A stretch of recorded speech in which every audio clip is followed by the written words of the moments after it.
Здравствуйте, уважаемые зрители моего YouTube-канала. С вами юрист Валерий Табаков.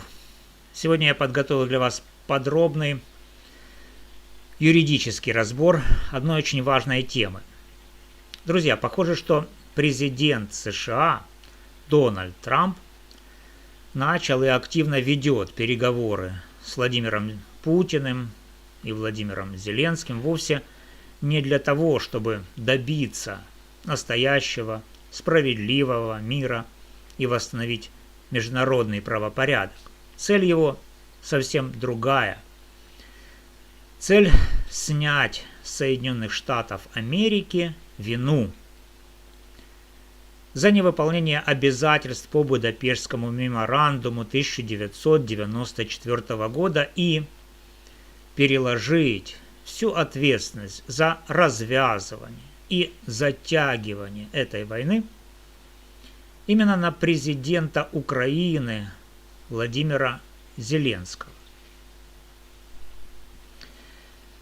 Давайте начнем с главного документа – меморандума о гарантиях безопасности в связи с присоединением Украины к договору о нераспространении ядерного оружия, который подписан 5 декабря 1994 года в Будапеште. Его текст такой. Соединенные Штаты Америки, Российская Федерация, Соединенное Королевство Великобритании и Северной Ирландии подтверждают свое обязательство уважать независимость, суверенитет и существующие границы Украины.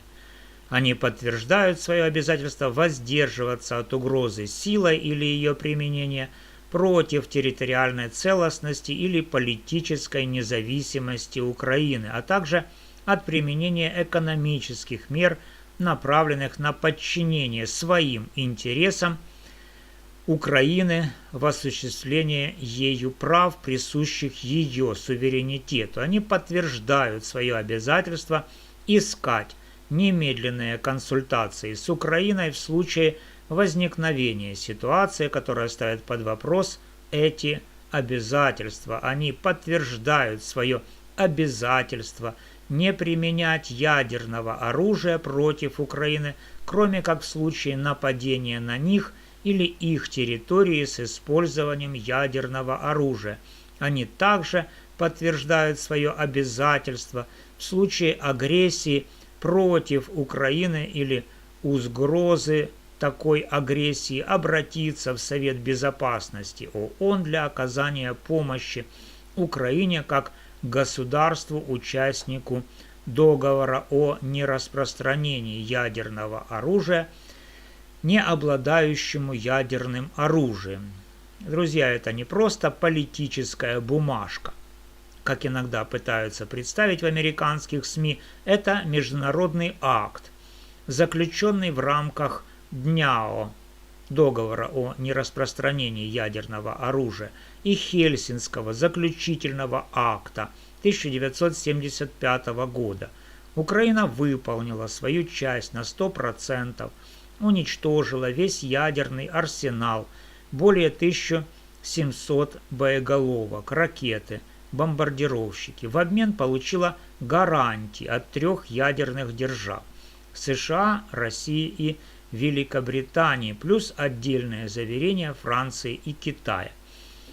С юридической точки зрения статья 26 Венской конвенции о праве международных договоров 1969 года такие меморандумы создают юридические обязательства добросовестного выполнения, особенно когда они прямо связаны с разоружением. Украина разоружилась.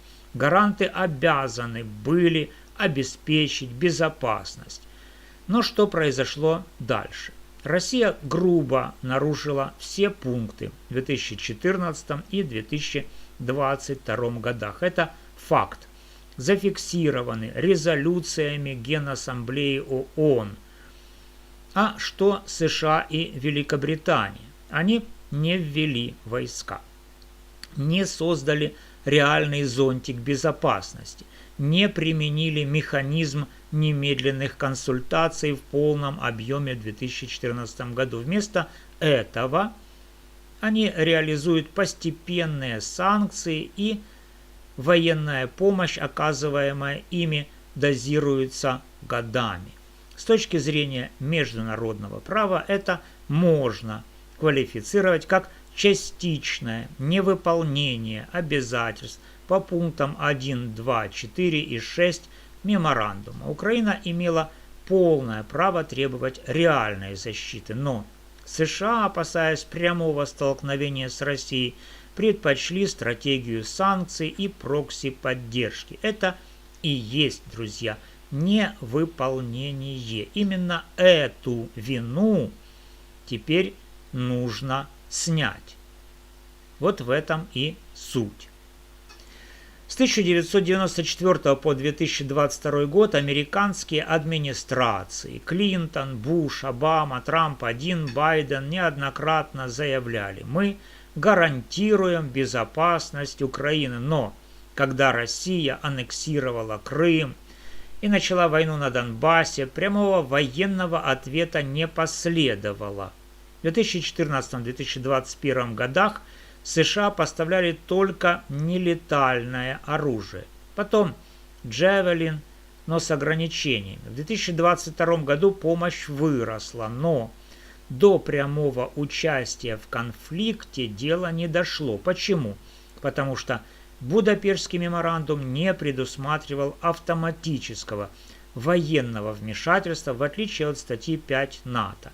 Это была политическая гарантия, а не военный союз. Однако именно эту лазейку США использовали, чтобы формально не нарушать, но по сути уклоняться от исполнения своих обязательств. В международном праве это называется добросовестное выполнение, а здесь, в случае Украины, добросовестности не было.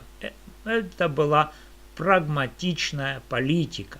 К 2025-2026 годам ситуация в Украине стала критической. Украина понесла огромные потери. Мировое общественное мнение начало задавать вопрос: а где же были американские гарантии 1994 года?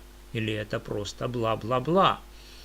Появились разговоры о возможных исках Украины в Международный суд ООН или о претензиях по линии ответственности государств.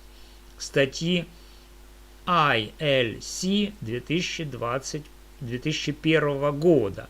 И тут на сцену появляется Дональд Трамп с его искусством сделки и картами в рукавах.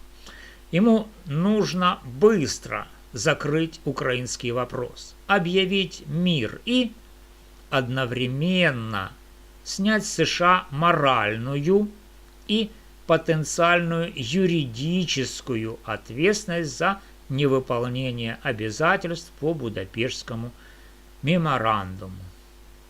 Смотрим последние факты и на заявление последних дней. Трамп в интервью NBC News прямо говорит: я удивлен, что Зеленский не хочет заключать сделку. Скажите Зеленскому, заключай сделку, потому что Путин готов. С Зеленским гораздо сложнее договориться, чем с Путиным. А Зеленский такой в ответ: нам нужно больше давления на Россию, а не на меня. Мы готовы к переговорам, но трехсторонние переговоры отложены по инициативе американской стороны. Трамп публично называет Зеленского препятствием, а Путина готовым к сделке. И это не случайные слова. Это создание нарратива. Это юридический и политический классический прием. Первый. Сделать вид, что США активно работают над миром, тем самым выполняя обязательства по консультациям. Второе. Переложить вину за отсутствие мира на того, кто не хочет сделки, то есть типа на Зеленского. И третье, таким образом, если мир будет заключен на условиях выгодных России, территориальные уступки, нейтралитет Украины и т.д. и т.п., то в глазах мира виноват в этом будет не Трамп и не США, а упрямый Зеленский, который затягивает войну, а заодно автоматически снимется вопрос о невыполнении США Будапештского меморандума. Ведь если война закончена по вине Украины на тех условиях, которые ей невыгодно, то зачем было США выполнять какие-то там гарантии 1994 года? Получается, Украина сама не воспользовалась шансом на мир раньше. С точки зрения международного права Зеленский удобная фигура. Он не подписывал Будапештский меморандум, это делал Кучма. Он пришел к власти в 2019 году, уже после начала конфликта. Он отказался от Минских соглашений в том виде, в каком их предлагали, хотя Минск это отдельный от Будапешта документ. Он активно добивался НАТО и ЕС. Трамп использует это, чтобы сказать: Украина сама спровоцировала Россию своим курсом на НАТО, а Зеленский отказывается от компромиссов. Таким образом, Россия остается в глазах Трампа агрессором только формально, а США выглядит миротворцем, который наконец-то заставил всех сесть за стол. Зеленский тот, кто затянул войну и не дал миру наступить раньше. Ах, такой-сякой, это снимает с США всякую моральную вину за 1994 год. Ведь если виноват Зеленский, то Будапештский меморандум вообще ни при чем. США якобы выполнили свою часть, предоставив помощь на миллиарды долларов, а гарантии 1994 года. Но это же были только политические заверения, скажут потом американские юристы. Как юрист я обязан сказать, что такой подход опасен для всей системы международных гарантий. Если гарантии безопасности можно обойти, переложив вину на жертву агрессии, то завтра любая страна, отказавшаяся от ядерного оружия в обмен на гарантии, посмотрите на Иран, окажется в таком же положении. Для Украины это означает возможная потеря территорий без репараций, нейтралитет, который закрепит зависимость от России, потеря доверия к западным гарантиям навсегда. Если мир будет заключен на условиях «Зеленский виноват», то Украина никогда не сможет предъявить США претензии по Будапештскому меморандуму ни в политическом, ни в судебном плане. Это, друзья, и есть главная цель переговоров Трампа. Не мир, не справедливость, а юридическая и политическая чистка репутации США. Уважаемые зрители, подводим итог. Я вижу четкую стратегию. Первое. Создать видимость активных переговоров. Второе. Публично обвинить Зеленского в нежелании мира, что Трамп уже делает. Третье. Заключить сделку и объявить: мы выполнили свои обязательства. Навсегда закрыть вопрос о невыполнении США Будапештского меморандума 1994 года. Это не про мир, это про снятие вины с США и про назначение виновного в лице Зеленского. Я призываю всех, кто смотрит это видео, читайте первоисточники, изучайте тексты договоров, не верьте громким заявлениям. Международное право – это не лозунги, это обязательства, которые должны выполняться. Если вам важно, чтобы справедливость торжествовала, а не была подменена политической сделкой, ставьте лайк, делитесь этим видео, пишите в комментариях свое мнение.